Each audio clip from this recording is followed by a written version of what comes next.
La Pectei DJ. Sur le point d'arriver, le Seigneur Jésus-Christ dit aux disciples, « Vous savez que dans 2 jours, ce sera la queue, et le Fils de l'homme sera livré pour très crucifié. » C'est de dire qu'il restait peut-être 2 jours. 2 jours avant la Pâque, il disait que le jour de la Pâque, le Seigneur serait livré et crucifié. Ce moment-là, les principaux sacrificateurs et les anciens du peuple, c'était DJ assemblés dans la cour du souverain sacrificateur appel Caf. Ils tinrent conseil pour arrêter par ruse Jésus et le faire mourir, mais ils dirent que ce ne soit pas pendant la fête, afin qu'il n'y ait pas de tumulte parmi le peuple, ce qui signifie que, pendant la période Madame de la Pâque, ils n'agiraient pas, mais que c'était le jour Madame de la Pâque qu'ils allaient agir, voulant ainsi exécuter le Seigneur. Alors, nous comprenons ainsi que le Seigneur Jésus célébrait cette fois sa dernière Pâque, et que c'était aussi la dernière fois qu'il arrivait Jérusalem.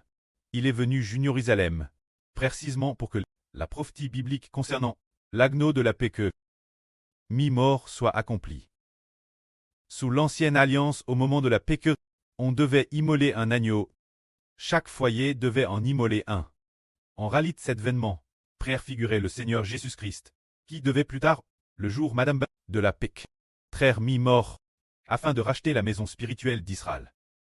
L'Ancien Testament concernait l'immolation de l'agneau de la Pâque, mais sous la Nouvelle Alliance, ils savent que le Seigneur Jésus lui-même est l'agneau de la Pâque. Le sacrifice du Seigneur visait racheter ceux qui sont NS de l'Esprit, la maison d'Israël. Alors, ce moment-là, le Seigneur Jésus-Christ, t'es DJ arrive Bethanie. Il t'est l'invite chez Simon le lépreux. Il semble que ce lépreux t'est une personne guérie par le Seigneur. Ce moment-là, une femme tenant un vase d'altre rempli d'un parfum de grand prix. Pendant que le Seigneur t'est table, versa ce parfum sur la tête de Jésus. Bien est-ce cette personne, t'est Marie du Seigneur, Marie la sœur de Lazare. Ce moment-là, un homme, nomme Judas, qui était l'une des 12 apôtres du Christ, Judas l'Iscariote. Celui, madame, qui allait livrer le Seigneur, cet homme vit que Marie oignait le Seigneur avec ce parfum. Et il dit, « Pourquoi ce gaspillage? Ce parfum aurait pu être vendu pour 300 deniers. Et donne aux pauvres. » Quand ce Judas, il manquait vraiment de sagesse, bien est-ce il aimait l'argent. C'est précisément par amour, pour ces 300 deniers, qu'il se mit très en colère. Nous savons que 300 deniers, équivalent 300 jours de salaire, car un denier par jour, cela fait 1 an de salaire. Marie, avec 1 an de salaire, avec cet argent, a acheté du parfum de nard, pour le verser sur la tête du Seigneur. Ce moment-là, le Seigneur a su que ce Judas Iscariote aimait l'argent et volait souvent. Alors le Seigneur a dit, « Pourquoi faites-vous de la peine cette femme? Ce qu'elle a fait pour moi est une bonne action. Vous avez toujours des pauvres avec vous, mais vous ne m'avez pas toujours. En versant ce parfum sur mon corps, elle l'a fait pour préparer mon ensevelissement. Je vous le dis en vrai, partout où cet évangile sera proclamé dans le monde entier. » On racontera aussi ce que cette femme a fait, en mémoire d'elle. Ceux qui souffrent pour le Christ Seigneur, ou qui se sacrifient pour le Christ Seigneur, se souviendra-t-on d'eux pour toujours. C'est cette femme, cette jeune fille, qui semble très une jeune sur appelle Marie. Cette sur a oint le Seigneur de parfum. Le Seigneur a alors dit, « Partout où mon évangile sera proclamé, dans n'importe quel endroit du monde, on parlera de ce que cette femme a fait en mémoire d'elle. » Et le Seigneur a ajouté, « Elle m'a oint de parfum pour préparer mon ensevelissement. Elle l'a fait pour cela. » C'est-à-dire que le Seigneur savait que l'onction de Marie n'était pas sans raison, mais qu'elle venait de Dieu. Dieu a permis cette femme d'oindre le Seigneur de parfum pour préparer son ensevelissement. Car le jour où le Seigneur a te sacrifié, il n'y avait pas de parfum pour l'oindre. Le Seigneur comprenait donc qu'il devait se sacrifier et que cette Marie recevrait une récompense. Ses actions sont écrites dans la Bible. pour se souvenir de ce qu'elle a fait. Alors pour nous, ses enfants, aujourd'hui, si nous travaillons dur pour l'Évangile, si nous versons pour l'Évangile notre propre sueur, si nous donnons pour l'Évangile notre propre argent, et si pour l'Évangile nous abandonnons nos familles, abandonnons nos maisons, nos terres, nos presses, nos mères, nos femmes et nos enfants, pour venir ensemble bâtir Israël. Alors le frère Ashber dit, si Marie a oint le Seigneur avec un flacon de parfum, et que le Seigneur Jésus-Christ s'en souvient, et s'en souvient pour toujours. Alors ceux qui sont pères TS, abandonner leur maison, leur terre, leur presse, leur mère, utiliser leurs propres fonds pour établir la maison d'Israël et bâtir ensemble.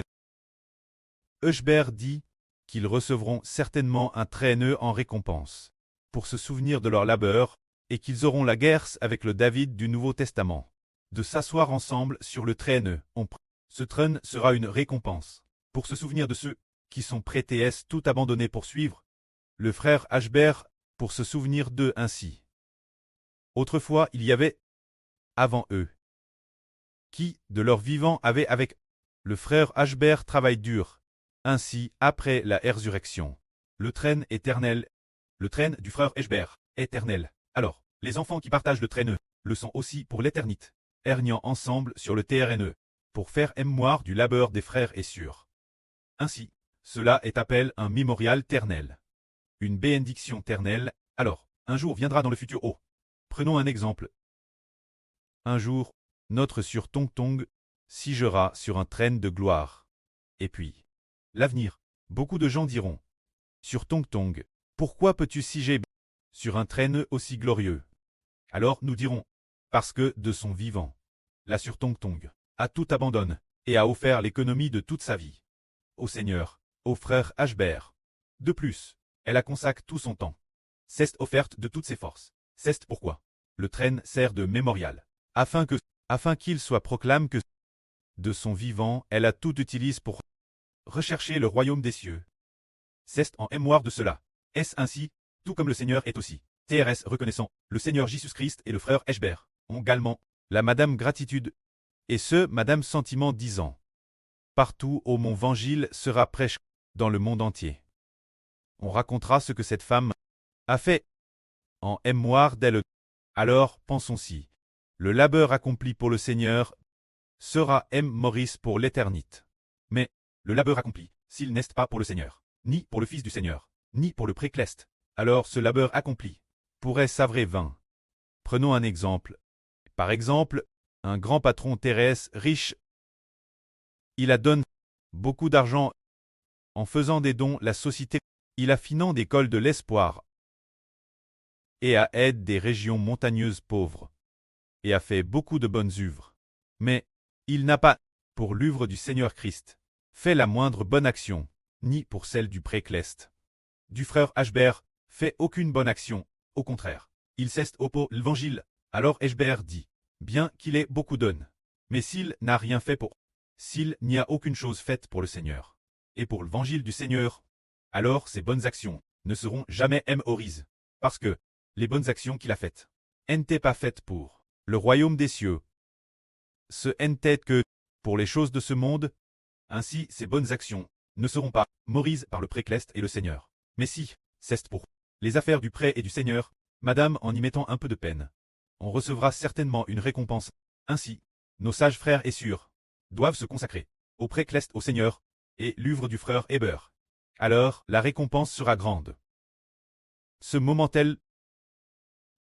précis, Judas Iscariote, l'un des 12 apôtres, Satan avait déjà mis la pense de trahir le Seigneur Jésus. Dans le cœur de Judas Iscariote. Alors, dans son cœur, il alla voir les principaux sacrificateurs et dit, si je vous le livre, que voulez-vous me donner? Ils lui peur 30 pièces d'argent. Depuis ce moment, Judas Iscariote cherchait une occasion pour leur livrer le Seigneur Jésus. Mais pourquoi Satan est-il dans le cœur de Judas Iscariote, et non dans celui des autres apôtres? C'est pour une raison. Judas Iscariote était injuste. Les penses maléfiques de Satan entre dans ceux qui sont injustes. Si une personne agit souvent avec injustice, elle risque par garde d'être utilisée par le diable. C'est comme Judas Iscariote, qui avait l'habitude de commettre des vols.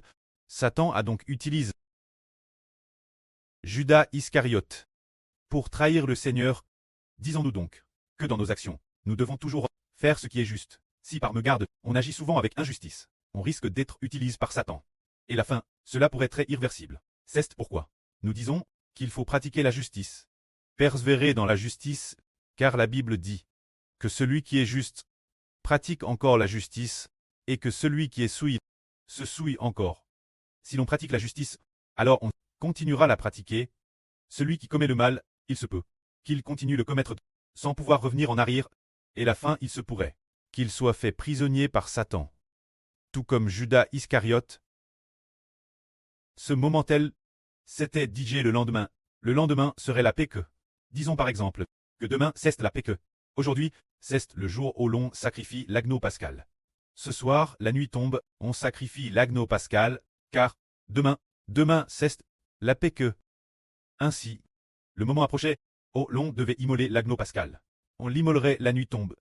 Ce moment-tel, le Seigneur Jésus-Christ envoya 2 disciples, Pierre et Jean, en leur disant « Allez-nous préparer le repas de la Pâque ?» Les disciples lui dirent alors « Oh, veux-tu que nous le préparions ?» Le Seigneur a dit d'aller à un certain endroit, et alors, un homme portant une cruche d'eau viendra à votre rencontre. Suivez-le dans la maison où il entrera, entrez-y après lui, et dites au maître de maison. Dites au maître de cette maison. Le maître dit, moi et mes disciples, mangez le repas de la Pâque. Où est la chambre des acheteuses?